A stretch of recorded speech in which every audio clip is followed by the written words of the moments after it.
Hi Piccolo players. Today I'm going to go over Rachmaninov Symphonic Dances.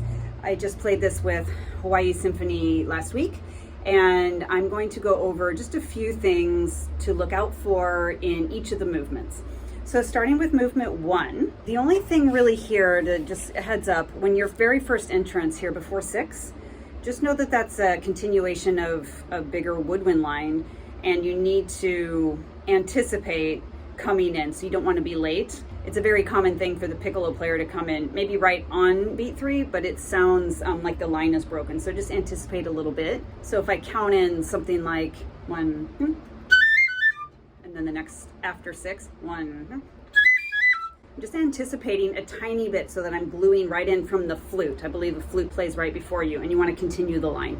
So just something to think about. Movement 2, where we come in before 38. This again is a continuation of the woodwind lines. So we're just adding in. It can be tricky, but I think part of the key to making this not so tricky, especially at 39, is to think about the musical phrase rather than the actual note combinations. So at 38, so the flutes have been playing, and then we come in, I'm pretty sure flute 2 played this with me. 1, whatever, it's easy.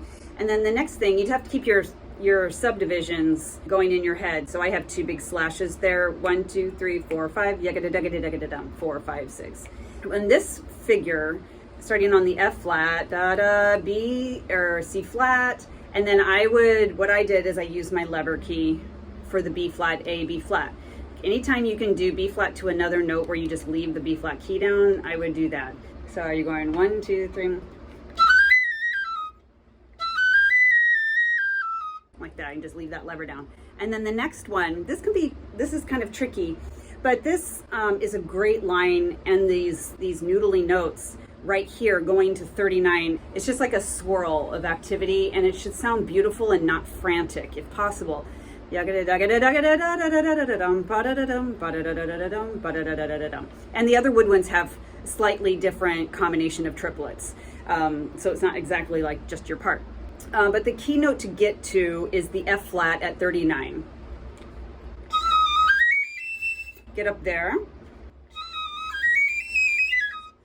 Something like that, where you can really stretch out the first 3 notes at 39, depending on your conductor. But most conductors, when I've played this, kind of stretch out 39. So use that musical phrasing in your mind to get up and over the awkward F flat. So this whole line, maybe starting at after 38. 4, 5, 6, 1.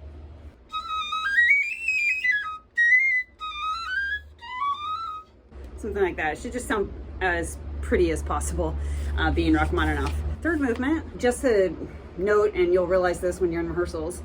After 61, you come in with just these little ba-da-da, ba-da-da-da-da. That's in unison with the first flute, and they've been playing. So it's easy for us to sound slightly late. So you have to just anticipate that first entrance. After 64, this figure that goes up in the 3rd octave is in unison with the first flute, and also in unison with a bells or glockenspiel, or some kind of bell-like instrument in the percussion section. So that can cause the intonation to be an issue. The bells usually sound, I don't know about sharper, but they definitely have a bright ping sound to the tone, of course. And so they're not going to be on the low side. So I'm a big fan of doing my middle F sharps when I have moving notes. But in this figure here, to match the bells better, I switch to regular F sharp once I get going. Just because the F sharp is more in tune with the bells. And keep your high G's high, on the high side.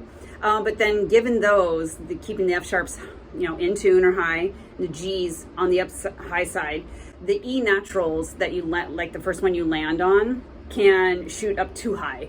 So you might want to just check with your tuner that your E's are, not out of control sharp. So I just turn on a tuner. Here, let's just, well, you won't see this, but I will. So this figure, like that E, I had to really bring it down. So you can't be too excited on the high E.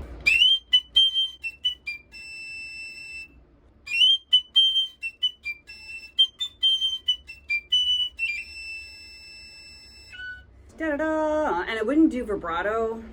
I don't know, I didn't really think about it until just now, but the flute might. But to really tune with the other high-pitched instrument, which is the bell, da-da-da, just don't create too many more waves.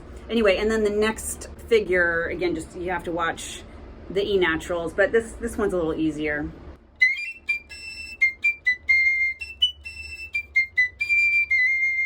The rest of this is fine. Oh, after 72, it looks innocent in all, this little chromatic scale, and it's not too bad, but just know you come in there at the tail end of a woodwind, maybe just flutes, chromatic scale, and it's all fading out.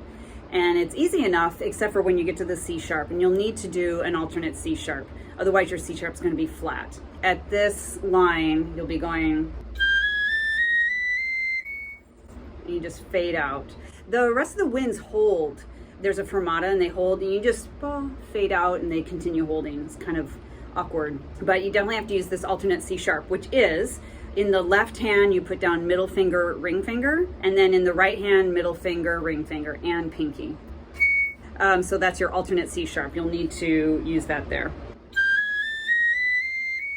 Okay, and then moving on in the third movement, after 86, about 5 measures or whatever, it doesn't say solo, and it's not a solo exactly. You're in unison with the violins, but it's a solo line. So you want to try and bring that out as much as you can, but you really need to be aware that you're playing in unison with the violins, and you're just adding a little color on top, on top of what the violins are doing. So it's not like Piccolo concerto time or anything like that. Try not to overdo the accents.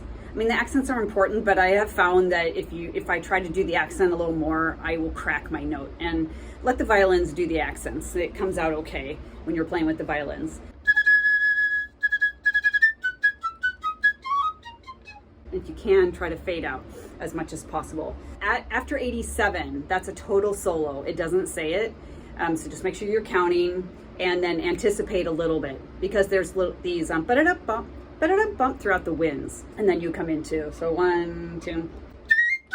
And that F sharp, sometimes for me, if I'm not thinking about it, my F sharp that I land on will crack, and if I just think about it, it's okay. So you just just relax your air speed ever so slightly so that F sharp doesn't crack. And then all the fast stuff at 91, right here, we're okay. The flutes are busy doing all kinds of up in the third register. So the piccolo just keeps the beat very solid. Make sure you're not rushing and leaving your flute colleagues in the dust.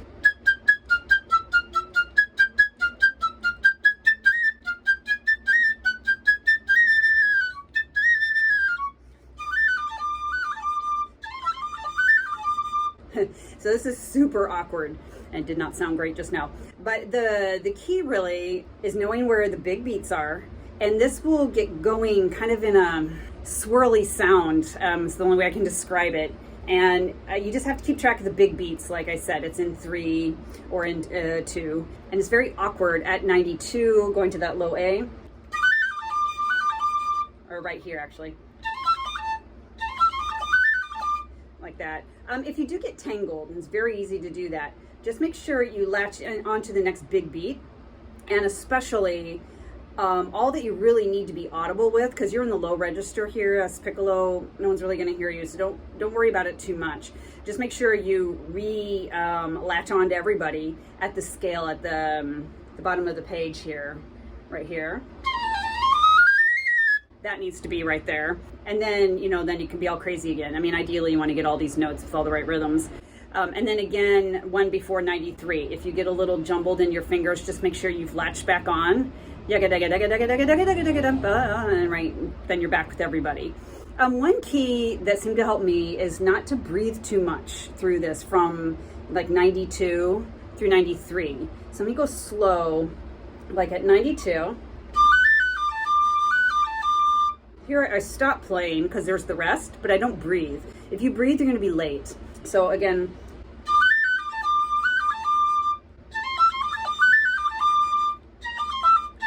and then I would breathe. You don't have to do that, but that's something I found that kind of helped me.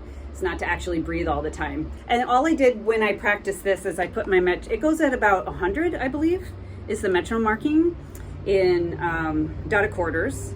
And I just started at like 60 and went up from 60 to 100. So just making sure you know exactly where your big beats are. So starting at 91,